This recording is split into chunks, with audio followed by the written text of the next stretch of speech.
नमस्कार। मेरा नाम आशीष तामांग और आप सभी देख रहे हैं स्कैरीबेल। अगर आपने अब तक स्कैरीबेल को सब्सक्राइब नहीं किया है तो अभी सब्सक्राइब कीजिए और बेल आइकन को भी जरूर दबाइएगा। तो अब बढ़ते हैं कहानी की तरफ।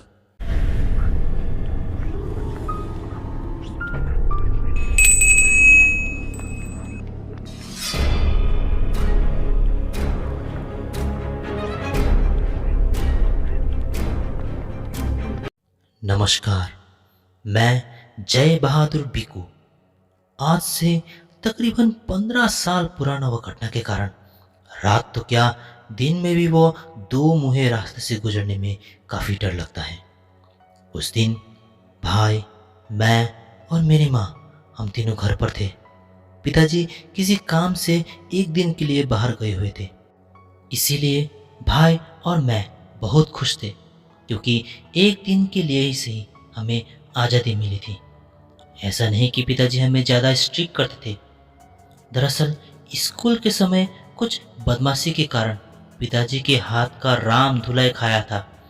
उस बात को तो बहुत साल गुजर गए थे, पर फिर भी मन में कहीं न कहीं उसका डर बैठ गया था।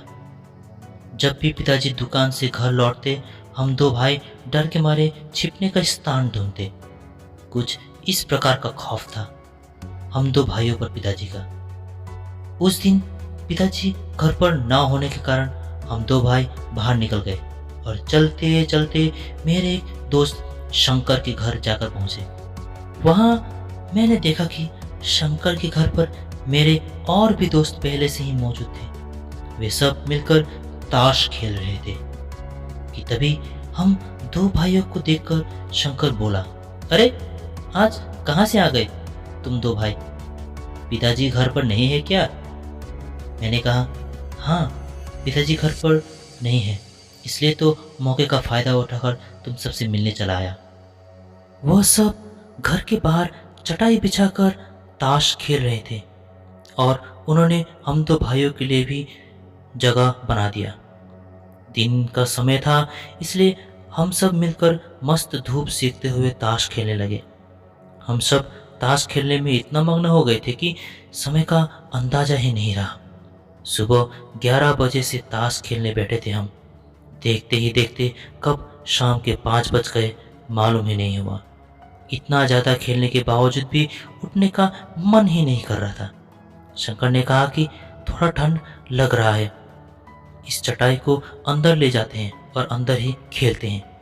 मदन ने कहा कि ठीक कहा तुमने, चलो अंदर जाकर ही खेलते हैं। मुझे देर भी हो जाए तो भी आज कोई बात नहीं, आखिर मेरा घर दूर ही कितना है।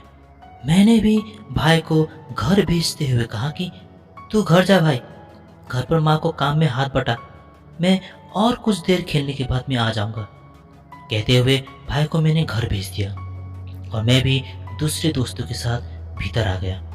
भीतर ताश खेलते हुए बाहर कब रात हो गया अंदाजा ही नहीं हुआ, इसलिए ताश खेलते खेलते मेरी नज़र बाहर की ओर जब गया तो बाहर का अंधेरा देखकर मैं झट से खड़ा हो गया और कहा कि अरे बाप रे, बाहर इतना अंधेरा हो चुका है, मुझे पता ही नहीं चला, अब तो घर जाना पड़ेगा। कि तभी एक दोस्त राजेन ने कहा कि अरे बैठ ना, अभी अभी तो मेरा दांव लगना शुरू हुआ है। तभी मदन ने उसके जवाब में कहा कि अरे इसको रोको मत, तुम लोगों के तो घर नज़दीक है और इसका घर तो उस दो मुहे रास्ते को पार करके है। मदन क्या कहना चाहता था मैं समझ गया। दरअसल रास्ते में एक दो मुहा रास्ता पड़ता है जिसके बाईं ओर जाकर सीधा चलने पर मेरा घर आता है, पर गांव के कई लोग उस दो मुहे रास्ते को भूतहा मानते थे। कईयों ने तो उस दो मुहे रास्ते पर आत्माएं देखने का भी दावा किया है। मैं उस रास्ते से कई बार गुजरा हूँ, पर खुद पर कभी इस प्रकार का मुसीबत नहीं आया था, इसलिए मेरे मन में उस दो मुहे रास्ते को लेकर कुछ खास डर तो था नहीं। पर उस रात मदन और उसकी माँ के साथ घटे हुए घटना को जब सुनाया तो मेरा मन डर से कांपने लगा। मदन ने कहा कि बहुत साल पहले मैं और मेरी माँ लकड़ियाँ काटने जंगल में गए थे। माँ ने लकड़ियों को पीठ पर बांधा था। मैं काफ़ी छोटा था। मैं माँ के ठीक पीछे पीछे चल रहा था। पीछे से मेरे नन्हे हाथ माँ को सहारा दे रहे थे और चलते चलते हम उसी दो मुहे रास्ते पर आ पहुँचे थे कि तभी चलते हुए मेरी माँ के कदम अचानक रुक गए। मैं भी अचंभा रह गया कि आखिर माँ अचानक रुक क्यों गई। कि तभी माँ के गले से आवाज़ आया कि बाबू, थोड़ा हटना। मुझे लगा कि माँ मुझसे कह रही है, पर माँ मुझसे बात नहीं कर रही थी। माँ के मुंह से फिर आवाज़ आया कि अरे बाबू, हटो ज़रा, मेरे पीठ पर बहुत बोझ है। ये सुनकर मैं सामने देखने लगा कि आखिर माँ किसके साथ बात कर रही है। पर जब मैंने सामने आकर देखा तो वहाँ कोई नहीं था। फिर माँ आगे बढ़ने लगी और मैं भी माँ के पीछे पीछे चलने लगा। मुझे कुछ समझ ही नहीं आया कि आखिर अभी हुआ क्या। मेरी माँ जैसे ही घर के आंगन पर पहुंची, माँ तो बेहोश होकर वहीं बरामदे पर ही गिर गई। मैं वह देखकर जल्दी जल्दी घर के अंदर भागा बाबा को बुलाने के लिए। बाबा और मैं घर से बाहर आए तो माँ अपने आप उठी और बहुत ही जोर जोर से हंसने लगी। मैं माँ को देखकर डर गया। पिताजी जल्दी जल्दी भागकर एक जाने माने तांत्रिक को बुलाकर लेकर आए। कुछ देर झाड़ फूक की प्रक्रिया के बाद वह तांत्रिक बोला, अच्छा हुआ कि बेटा इनके साथ था, इसलिए ये बच गई। अगर ये आज अकेली होती तो आज इनका बचना मुश्किल था। मदन का वो कहानी सुनकर मेरा रूह कांप उठा। अब तो मुझे पछतावा हो रहा था कि क्यों मैंने भाई को पहले ही भेज दिया। अभी घर पर जाने के लिए कोई सहारा होता। मदन की माँ के साथ घटे हुए घटना को सुनकर तो डर तो बहुत लग रहा था, पर घर तो जाना ही था। शंकर के घर से मेरे साथ साथ दो दोस्त भी निकले। उसका सहारा पाकर कुछ दूर तक तो मेरा डर भाग गया था, पर उनका घर जल्दी आ गया और वे अपने अपने घर चले गए। अब वो अंधकार और सुनसान रास्ते पर सिर्फ मैं ही अकेला चल रहा था और देखते ही देखते भुट्टे के खेत के पास वह भूतिया दो मुहा रास्ता भी आ गया। उस रास्ते को देखकर मुझे मदन की कही हुई वो कहानी याद आया और डरते डरते अपने कदम बढ़ाने लगा। कि तभी मैंने देखा कि एक लड़की कुछ हल्के नीले रंग के कपड़े पहने हुए हाथों पर किताबों के साथ खड़ी थी। उसके कपड़े देखकर तो लग रहा था कि यहीं कहीं गांव के ही स्कूल में पढ़ने वाली कोई एक छात्र थी। वह उसी दो मुहे रास्ते के बीचों बीच खड़ी थी, अपना सिर नीचे झुकाए हुए। मैंने सोचा कि कोई स्टूडेंट होगी जिसे घर आते आते काफी रात हो गया होगा। मैं उसे नजरअंदाज करते हुए अपने घर की तरफ बढ़ने लगा। कुछ ही कदम आगे बढ़ाया ही था कि मुझे लगा कि कोई मेरे पीछे पीछे चल रहा हो। मैं पीछे मुड़ा तो देखा कि वही लड़की मेरे पीछे पीछे धीरे धीरे चल रही थी।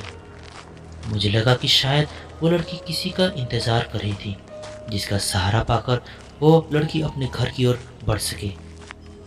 मुझे इस रास्ते में पाकर उसे वो सहारा मिल गया होगा शायद, इसलिए मेरे गुजरते ही वो मेरे पीछे पीछे चलने लगी। वह देखकर मैं भी धीरे धीरे चलने लगा। मैंने दया दिखाते हुए अपने कदम को काफी धीमा कर दिया था। देखते ही देखते एक समय ऐसा आया जब हम दो एक साथ कदम से कदम मिलाकर चलने लगे। चेहरा था कि उसका मैं देख ही नहीं पा रहा था। अंधेरा भी था और ऊपर से सिर नीचे करके चलने के कारण उसके बाल उसके चेहरे पर आ रहे थे। मैंने उससे कहा, लगता है आज छुट्टी काफी देर से हुआ है। वो चुपचाप चल रही थी। मेरी बातों का तो उसने उत्तर ही नहीं दिया। फिर कुछ दूर जाने के बाद मैंने पूछा कि तुम्हारा घर कहाँ है? मेरा तो घर अब कुछ ही देर में आने वाला है, कहो तो मैं तुम्हें छोड़ दूँ? पर वो लड़की थी कि बस अपना सिर झुकाए एकटक चल रही थी। मुझे भी अब अकेले अकेले बात करना थोड़ा अजीब सा लगने लगा, इसलिए मैं भी चुपचाप चलने लगा। कुछ दूर चलने के बाद मेरा घर आ गया और मैंने कहा, लो मेरा घर तो आ गया, मैं चलता हूँ। बस इतना कहते ही मैंने घर की तरफ अपना कदम बढ़ाया कि तभी लड़की तो गुनगुनाने लगी। मैं आश्चर्य होते हुए मुड़कर उसकी ओर देखने लगा कि अभी तक कोई गूंगी लड़की की तरह चलने वाली अचानक गुनगुनाने लगी। देखते ही देखते वो लड़की गीत गुनगुनाते गुनगुनाते हुए आगे उसी रास्ते की तरफ बढ़ने लगी। मेरे मुंह से एक शब्द निकला, कैसी अजीब लड़की है। मुझे आंगन में देखकर माँ भी मुझे ताने मारते हुए कहने लगी कि महाराज के आने का समय क्या यही है क्या? समय देखा है?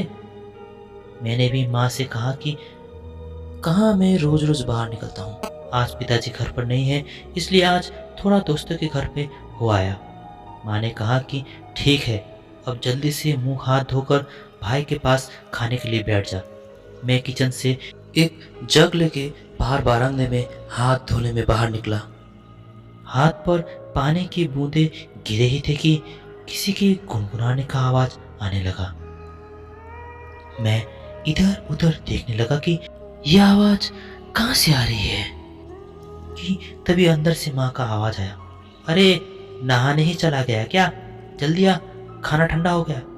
माँ का वह आवाज सुनकर मैं तुरंत मुंह हाथ धोकर भाई के पास बैठ गया और खाना खाने के बाद हम दो भाई कमरे में सोने के लिए चले गए। हम दो भाई एक ही कमरे में दो अलग अलग चारपाई पर सोते थे। तभी भाई ने पूछा, जीता या हारा? मैंने कहा, पता नहीं, जीता ही होगा शायद, मैंने अभी पैसे गिने नहीं हैं। पर तू तू तो जीता ही होगा, क्योंकि जब मैंने तुझे घर भेजा था काफी मोटी रकम तेरे पॉकेट पर मैंने देखा था। भाई ने कहा कि हाँ जीता तो हूँ। इतनी बातें चल ही रही थी कि अचानक मुझे फिर से किसी के गुनगुनाने का आवाज सुनाई दिया। मैंने भाई से कहा, अरे ये बार बार कौन गीत गुनगुना रहा है? मेरे भाई ने कहा कि कौन सा गीत, कहाँ गुनगुना रहा है? अरे ध्यान से सुनना, तुझे क्या सुनाई नहीं दे रहा है क्या? तब भाई ने कहा कि कौन सा गाना, मुझे तो कुछ सुनाई नहीं दे रहा है। वह शंकर के घर से क्या पीकर आया है क्या? इतना कहते हुए वह उस तरफ मुड़कर सो गया। अब तो बात करने के लिए भी कोई ना था, इसलिए मैं भी सो गया। आधी रात के समय कहीं से ठंडी हवा आकर मेरे पैरों को छू रहे थे। मैं उठ खड़ा हुआ, देखा कि मेरे पैर की तरफ का खिड़की खुला था, वहीं से ठंडी हवाएं चल रही थी। मैं उठकर खिड़की के पास गया और जैसे ही खिड़की बंद करने लगा तो वहीं धुन फिर से सुनाई देने लगा। वो धुन सुनकर अजीब सा लगा, क्योंकि आधी रात के समय अब भी कोई ऐसे गुनगुनाते हुए भला क्यों जाएगा। मैं वो धुन सुन ही रहा था कि पीछे से भाई का आवाज आया, अरे उस खिड़की के सामने क्या कर रहा है? बंद कर दो उस खिड़की को, बहुत हवा आ रहा है। इतना कहते हुए वो फिर से सो गया। मैं भी चुपचाप खिड़की बंद करके सो गया। फिर एक दो दिन सामान्य रहा। तब तक तो पिताजी भी घर आ गए थे। एक दिन हमारे दुकान से कुछ सामान घर लेकर आने का काम था। उस दिन मैं अकेले दुकान चला गया। जब मैं पहुंचा तो पिताजी बोले, अरे अकेले ही आ गया तू? भाई को भी लेके आना था ना, सामान बहुत है। मैंने कहा, भाई माँ के साथ पानी लेने गया है। तो पिताजी बोले, तो ठीक ही है, तब तो हम दो बाप बेटे ही मिलकर ये सब सामान उठाना पड़ेगा। बीच बीच पर हम आराम करते हुए अगर चाहे तो पहुंच ही जाएंगे। उसके बाद हम दो बाप बेटे मिलकर वह सब सामान लेकर ऊपर घर की तरफ रवाना हो गए। बीच बीच पर हम आराम करते और फिर सामान को उठाकर घर की तरफ चल पड़ते। ऐसे करते करते बहुत समय गुजर गया। और देखते ही देखते शाम होने लगा। मैंने चलते चलते पिताजी को कहा कि पिताजी, थोड़ा आराम कर लेते हैं क्या? इस पर पिताजी बोले, अरे अब क्या आराम करना, अब तो घर के काफ़ी करीब पहुंच चुके हैं। अब तो एक ही बार में ये सब सामान लेकर घर चले जाते हैं और घर पर जाकर वहीं आराम करेंगे। अरे सुन तो, आज स्कूल शायद काफ़ी देर से छुट्टी हुई होगी क्या? मैं पिताजी की यह बात सुनकर काफ़ी हैरान हो गया और पूछने लगा कि आप ऐसा क्यों कह रहे हैं पिताजी? तो पिताजी बोले, वो देखना, इतनी देर हो गई है पर वो लड़की अब घर लौट रही है। मैं दंग हो गया और पूछने लगा, कौन लड़की, किधर? तब पिताजी बोले, अरे कहाँ गई, अभी तो यहीं थी, एकाएक कहाँ गायब हो गई, शायद खेतों के अंदर चली गई होगी। अब पिताजी की वो बातें सुनकर मेरा दिल काफी तेज धड़कने लगा। डर के कारण मेरा मुंह सूख सा गया। मैंने पूछा कि क्या उसने हल्के नीले रंग का कपड़ा पहना हुआ था क्या? इस पर पिताजी बोले, अरे तूने तो देखा था, इसका मतलब फिर ना देखने का बहाना क्यों बना रहा था? मुझे डर लगने लगा कि आज कहीं पिताजी को भी मदन की माँ की तरह ही न हो जाएगा।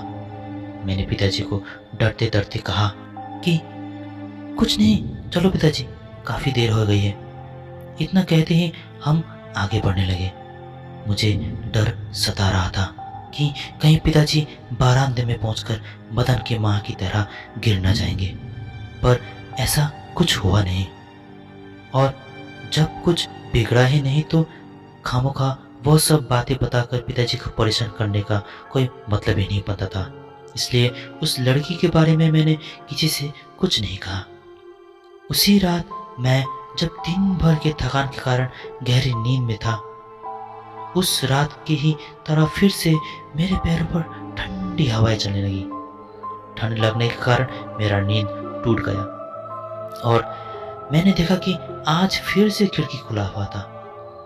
मैं उठकर खिड़की की तरफ बढ़ने लगा तो अचानक वही धुन सुनाई दिया। मैं खिड़की के पास जाकर इधर उधर देखने लगा तो हमारे ही घर के सामने भुट्टे के खेत के आगे वही लड़की गुनगुना रही थी। मेरी नजर जैसे ही उस पर पड़ी तो उसने अचानक गुनगुनाना बंद कर दिया और अपने झुके हुए सिर को मेरी ओर उठाया और एक बहुत ही भयानक आवाज निकाला।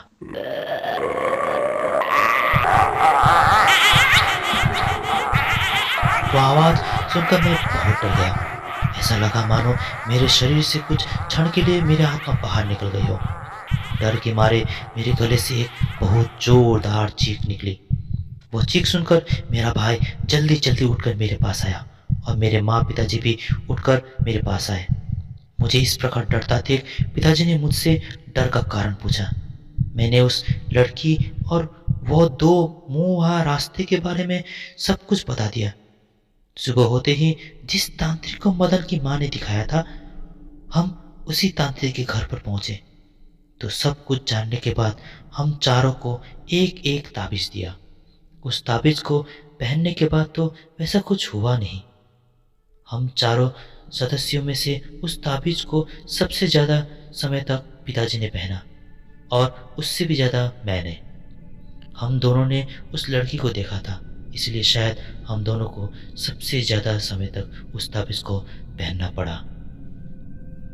भले ही आज उस घटने को पीते हुए काफ़ी दिन गुजर गए हैं या फिर बोल सकते हैं काफ़ी साल, पर फिर भी दिन में हो या रात में आज भी हम उस दो में रास्ते के सामने से जब भी गुजरते हैं हमें वही दिन याद आता है और हमारा रूह कांप उठता है। तो दोस्तों, यही था आज का कहानी। आशा करता हूँ आपको पसंद आया होगा। अगर पसंद आया तो ज़रूर सब्सक्राइब कीजिए हमारे चैनल को और बेल आइकन को भी जरूर दबाइएगा। धन्यवाद। मिलते हैं आपसे नेक्स्ट हॉरर स्टोरीज में।